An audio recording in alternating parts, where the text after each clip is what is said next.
Integritas data sangat penting dalam industri seperti perawatan kesehatan dan keuangan karena keputusan yang diambil berdampak langsung pada keselamatan pasien, stabilitas ekonomi, dan kepercayaan publik.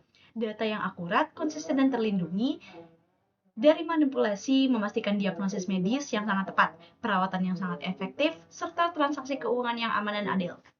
Kesalahan atau korupsi data dapat menyebabkan kesalahan diagnosis, kerugian finansial, atau bahkan krisis sistematik.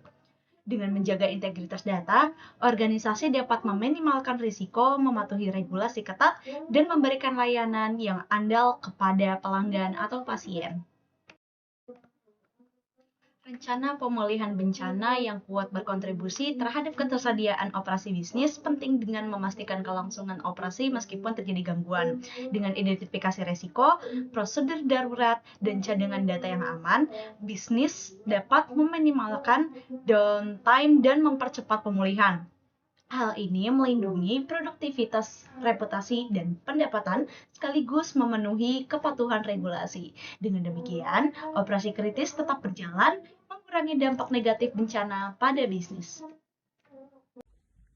How do encryption and multi-factor authentication enhance confidentiality in information system? Jadi, encryption dan multi-factor authentication merupakan dua kontrol keamanan penting yang secara langsung mendukung aspek confidentiality dalam kerangka CIA Triad, seperti yang dijelaskan dalam materi.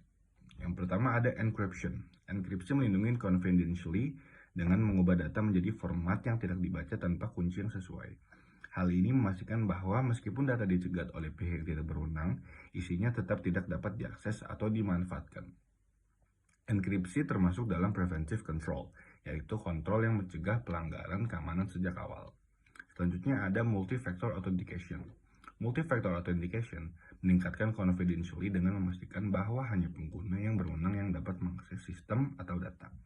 Dengan mewajibkan 2 atau lebih bentuk verifikasi, multi-factor authentication secara drastis mengurangi resiko akses tidak sah meskipun satu faktor telah bocor. Kesimpulannya, enkripsi dan MFA adalah bagian dari preventive control yang efektif dalam mencegah kerahasiaan data. Keduanya mengurangi kemungkinan pelanggaran confidentiality yang sangat penting untuk menjaga reputasi, kepatuhan hukum, dan keberlanjutan operasional organisasi. Mereka selaras dengan prinsip-prinsip dalam ISO 27001 dan mendukung implementasi kebijakan keamanan informasi yang dijelaskan dalam sesi pembelajaran. Oke, halo semuanya. Hari ini saya akan menjawab soal nomor 2, 3, dan 4 dari nomor 4, yaitu perbedaan antara preventif, detektif, dan korektif kontrol dalam risk management. Yang kita masuk ke preventif dulu. Apa itu preventive control?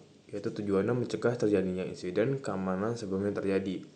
Contohnya firewall atau encrypted data atau pelatihan data keamanan cyber untuk staf rumah sakit. Terus terkait IT governance-nya, yaitu bagian dari manajemen risiko dan proaktif dan kontrol internal.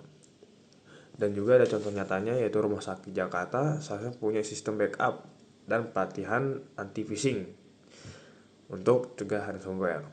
Nah, selanjutnya kita masuk ke detective control. Itu tujuannya mendeteksi dan memberi tahu jika terjadi pelanggaran keamanan.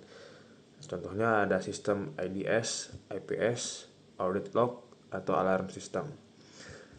Terus kita masuk ke terkait governance, yaitu mendukung monitoring dan evaluasi efektif pengamanan. Contoh nyatanya rumah sakit bisa mendeteksi serangan lebih awal jika ada sistem monitoring real time. Selanjutnya kita yang masuk ke corrective control.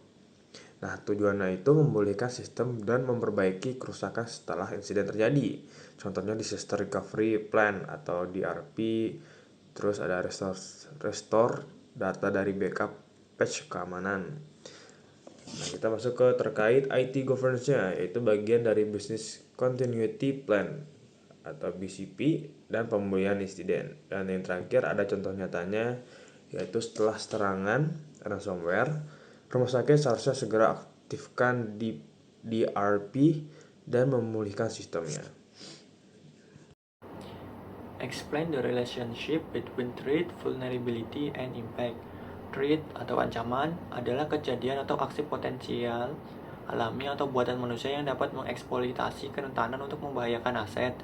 Contohnya adalah ransomware dan serangan phishing. Yang kedua, vulnerability atau kerentanan, kelemahan dalam sistem, proses, atau kebijakan yang dapat dimanfaatkan oleh ancaman. Contoh, sistem yang sudah usang. Yang ketiga, impact atau dampak adalah konsekuensi negatif yang timbul jika ancaman berhasil mengeksploitasi kerentanan. Contoh, kehilangan data. Resiko terjadi ketika suatu ancaman, misal hacker menemukan kerentanan, misal firewall yang lemah dan memanfaatkannya. Tanpa kerentanan, maka ancaman tidak dapat menyebabkan kerusakan. Jika ancaman berhasil mengeksploitasi kerentanan, dampak akan muncul. Besarnya dampak tergantung pada nilai aset yang terpengaruh. Ancaman, kerentanan, dan dampak adalah elemen inti dalam analisis risiko. Ancaman memanfaatkan kerentanan untuk menciptakan dampak. Tanpa kerentanan, ancaman tidak relevan. Tanpa ancaman, kerentanan tidak terekspos. Pengendali risiko dilakukan dengan memutus mata rantai itu untuk melakukan langkah proaktif.